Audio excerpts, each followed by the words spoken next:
Ok, aujourd'hui on va faire un monthly recap.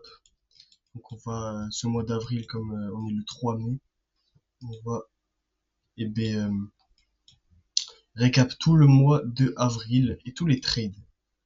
Bon, on va commencer par JBP, JPY. À chaque fois, je vais du coup tracer une droite de quand le mois il a commencé. Et là, on a remarqué que j'ai pris aucun trade. Et si on vérifie, qu'est-ce qu'il y a eu? Je crois qu'il s'est vraiment rien passé. Il n'y a rien à vraiment dire, genre. On voit que la trend elle a changé. Elle a reverse à partir de ce key level là que j'avais tracé. Et même c'était mon TP1 du dernier trade que j'ai pris, le dernier trade de mars que j'ai pris justement, j'avais pris un TP1 partiel ici. Parce qu'en fait il y avait un assez fort key level. Bah, comme par hasard ça a reverse. Maintenant bon bah ça refait son chemin. Donc pour moi là je cherche des buy mais bon il s'est rien passé. On passe à USD JPY. Du coup le mois il a commencé vers là. Voilà. On voit que ça a vraiment baissé beaucoup. Et que bah, j'ai même pris un trade, qui est ce trade-là, et qui était vraiment une masterclass, c'était vraiment A+, un S-tier, je sais pas comment vous l'appelez, mais moi je l'appelle A+.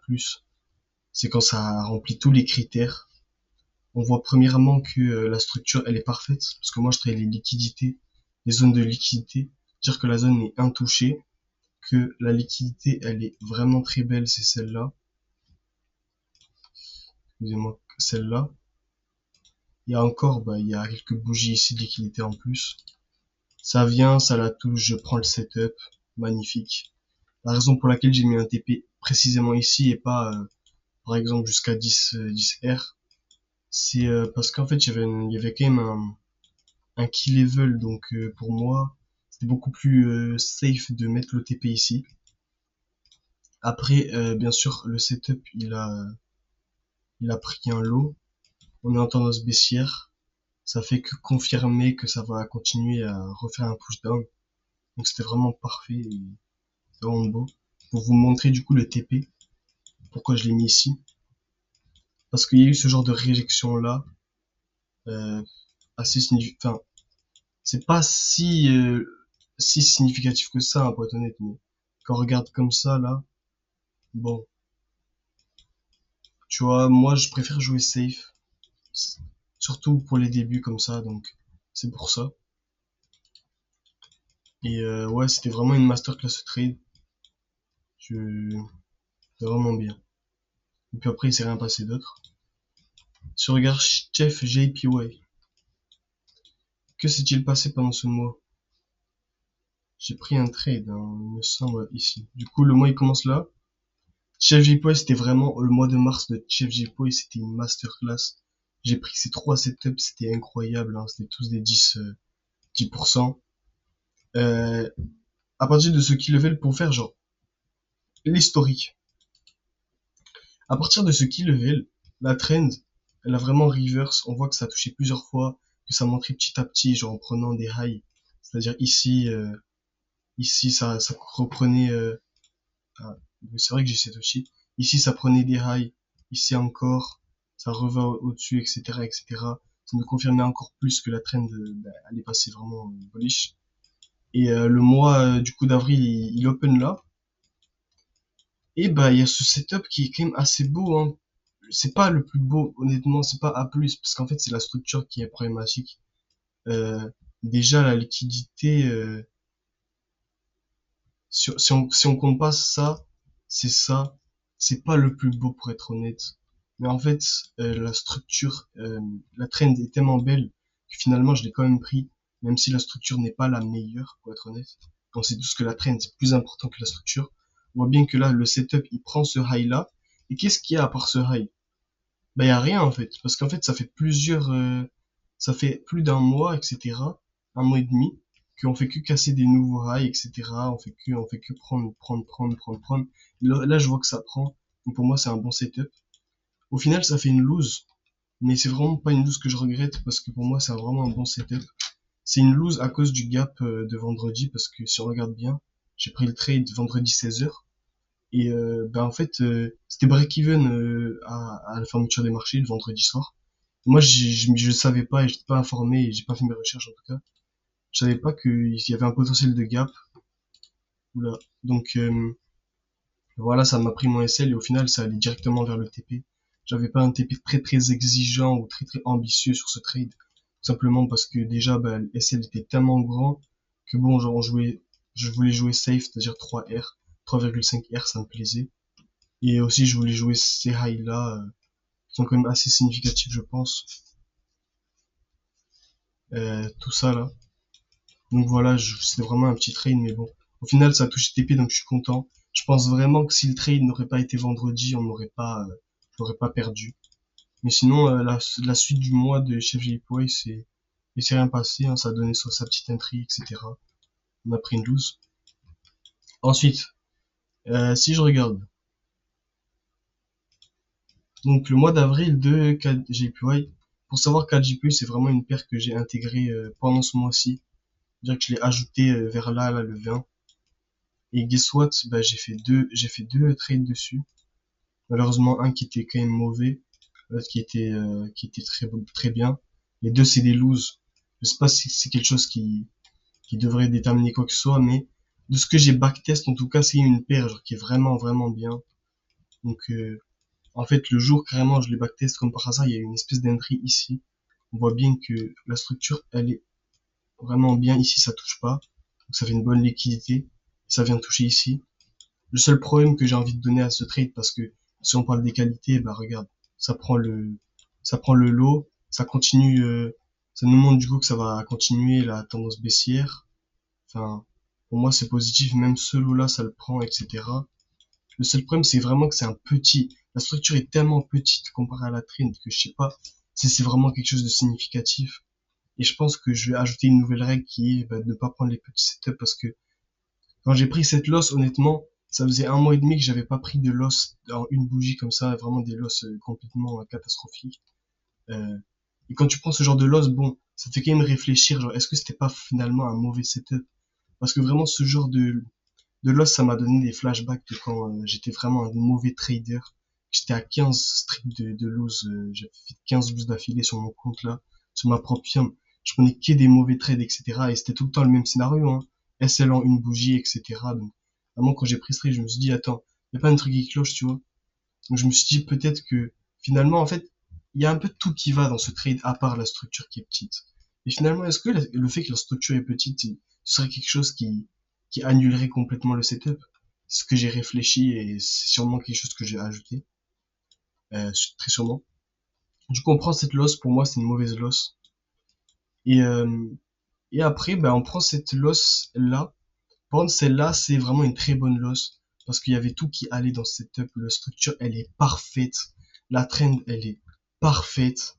Il y a tout qui était parfait dans ce setup. Je suis vraiment je regrette pas du tout de l'avoir pris. C'était vraiment une masterclass. Bon, on se prend un SL. C'est rare quand les setups A+, ils prennent des SL, pour être honnête. Mais au moins, c'est un SL, c'est un bon SL, hein, finalement, parce que, quand même, genre, il y avait quand même du potentiel, hein. Le bas de la structure, c'était déjà 10 de R, c'était insane. Donc, ouais. Ça, c'était du 4G pour rien, hein. Finalement, on a pris de l'os. Ok, maintenant, on bouge à AUD, puis ouais. Du coup, son mois d'avril, ça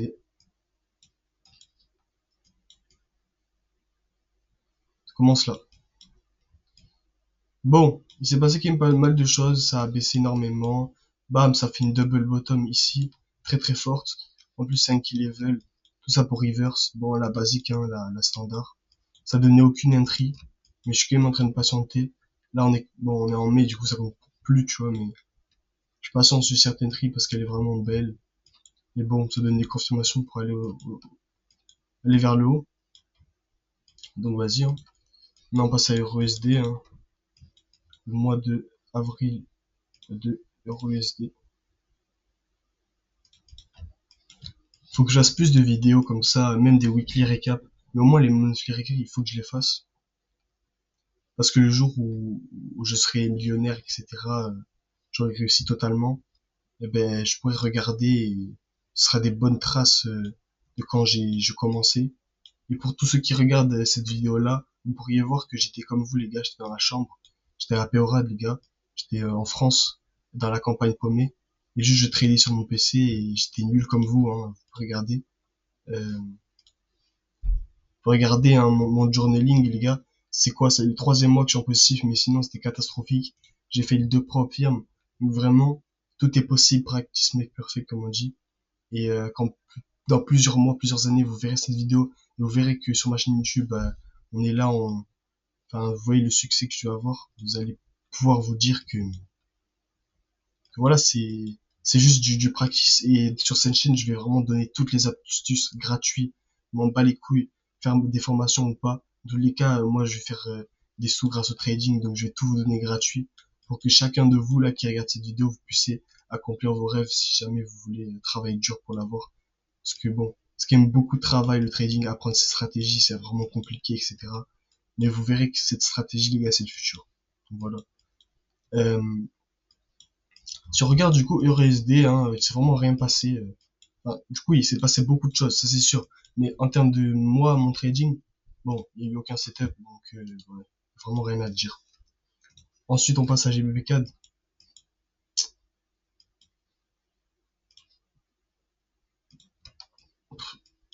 Pareil, hein, rien, aucun setup. Le 28 mars, il y a eu quelque chose. Mais c'est pas un setup que j'ai pris, pour être honnête.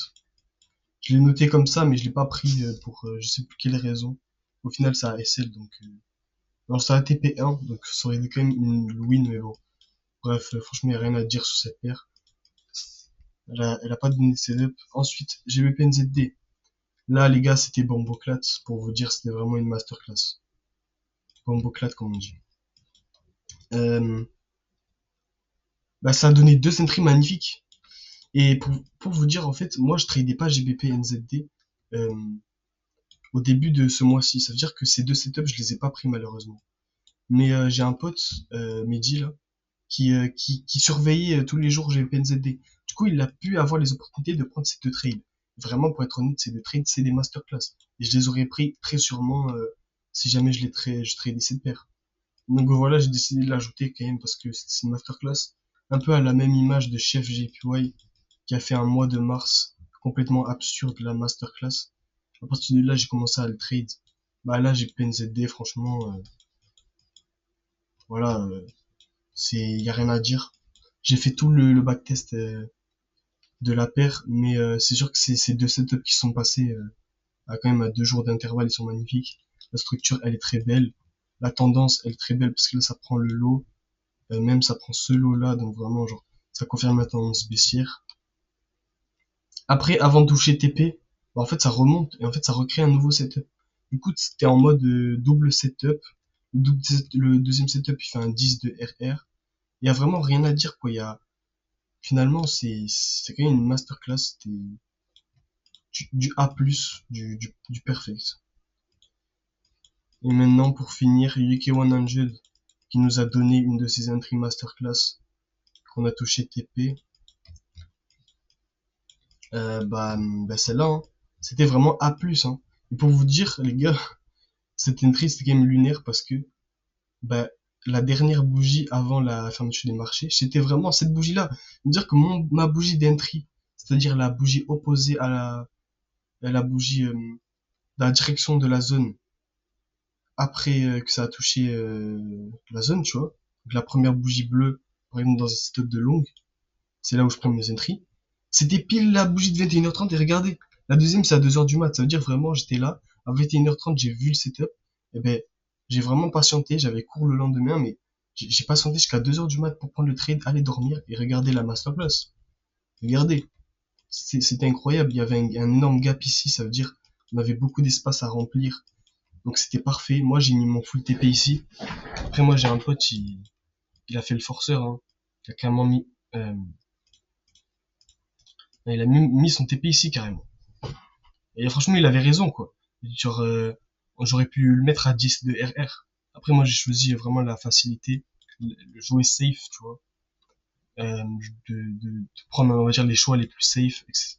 Et c'était vraiment à la fin du gap. Donc là, c'était là où il a commencé à revoir la structure, mais vraiment de là à là, les gars, c'était vraiment du vide.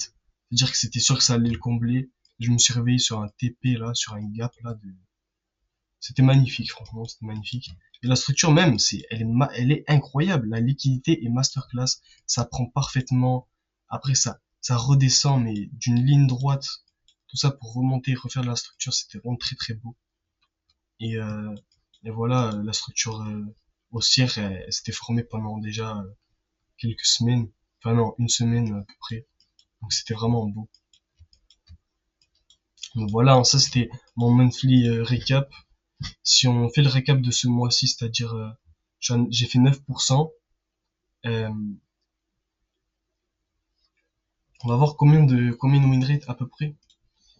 Je pense dans les un peu moins de 50% sûrement. Mais donc 1, 2, 3, 4, 5, 6. Non, je sais pas compter, c'est 5, pas 6. Donc j'ai pris 5 trades et il y avait 3 losses. C'est-à-dire que si jamais on fait multiplier par 2, c'est-à-dire que ça me fait 40% de win rate. 40% c'est bien. Le mois d'avant j'ai fait 50%. Je m'améliore franchement parce que ce mois-ci de mars où j'ai fait 20% et 50% de win rate, c'était vraiment bien. Mais franchement, 40% c'est bien. Regardez, il n'y a pas besoin d'être si fort que ça au trading. Tu peux faire plusieurs erreurs. Et regardez, là, je suis à 40% de win rate. J'ai fait quand même plus 9%. C'est beaucoup plus 9% en un mois, je trouve. Et si on enlève le mauvais trade que j'ai pris, parce qu'en fait, du coup, j'ai pris 5 trades, il y en avait un qui était mauvais, c'était le cas de JP avec le petit trade que je vous ai montré. Du coup, les autres loses, bah, c'était des bonnes loses. Donc si vraiment on enlève ce trade là, ça veut dire que j'ai fait quoi? 4 losses, 4 trades, euh, bah du coup 50% de mérite, 50% c'est parfait la DOM. Si je peux rester à 50%, pour moi c'est vraiment parfait. Parce que tu peux faire énormément de bénéfices sur du 50% win rate. Et c'est vraiment haut, hein, je trouve. Comparé à quand je regarde, les gars, regardez-moi ça, le mois de février, c'était 1, 2, 3, 4, 5, 6, 7, 8, 9, 10, 11, 12, 13, 14, 15, 16. 16 loses d'affilée, les gars. 16 loses. J'ai perdu dès le premier firme du jour au lendemain. C'était, enfin, du jour au lendemain. Pas du jour au lendemain, parce que du coup, j'ai fait toutes ces losses, mais et cette période-là, elle m'a niqué, je sais pas combien de propres firmes. Genre deux que j'avais acheté. C'était catastrophique. Je tradais n'importe comment. Regardez un peu. Là, c'est les notes. Ça, c'est les notes de mes setups. Donc, je leur donne une note. Là, on voit que les notes, elles sont vraiment bien, etc. Euh, mais regardez un peu moi ça. Les setups, ils sont notés des tiers. On va voir. Pour rigoler. C'était quoi ce setup? Ça, c'est vraiment des setups, je sais même pas pourquoi je les ai pris, quoi. Regardez-moi un peu cette tendance, et moi j'ai pris un sell. J'ai vraiment pris un sell. Genre là, vraiment, les gars, j'ai pris un short, premier degré, genre. Sur ça. C'est vraiment honteux. Et même ça devrait même pas être des tiers, c'est des tiers. Mais ouais, c'était catastrophique. Et là, on s'améliore petit à petit. Si je regarde mon historique, là, c'est vraiment, j'ai pris quand même pas mal de bons trades. Ça, si vous voulez, c'est ce que j'utilise pour noter mes trades. Et pour savoir si je prends le trade, ça veut dire qu'à chaque fois, vous allez voir dans l'explication du trade, j'ai ici. Par exemple, là, bah, 10 sur 10, on parle du Juki 100 là. Bah, en fait, ça, c'est tous les critères que j'utilise pour trader. Dire que quand il y a un setup qui remplit tout ça, mais c'est un 10 sur 10, je le prends à 100%. Si ça remplit tout sauf un, je le prends quand même parce que c'est un setup à tiers du coup. Et à partir du moment où ça remplit pas deux des 6 cases, je le prends pas parce que c'est B tiers, comme par exemple lui là. Mais voilà. Du coup, on fera un récap à la fin du mois de mai et bah, j'espère que j'ai bien tradé. Et si j'ai mal tradé, bah, j'espère que genre, je paierai les conséquences de mon mauvais trading. Parce qu'il faut apprendre de nos erreurs, etc. Donc, dans tous les cas, que je perde ou que je gagne, il faut que je fasse une explication et que je comprenne pourquoi j'ai perdu ces trades-là, etc. Donc voilà, on se retrouve dans un mois à la vie. Et je crois que même que je vais faire des weekly récaps. Bref. Practice make perfect, comme on dit. La tête d'homme, dans un an, je suis plus ici, je suis à Dubaï. Et écoutez cette voix-là. Regardez la vidéo, elle a été postée quand? Regardez maintenant sur ma chaîne où je suis. Parce que la vie que, bref, dans la vie, faut parler, faut pas parler, faut faire, etc.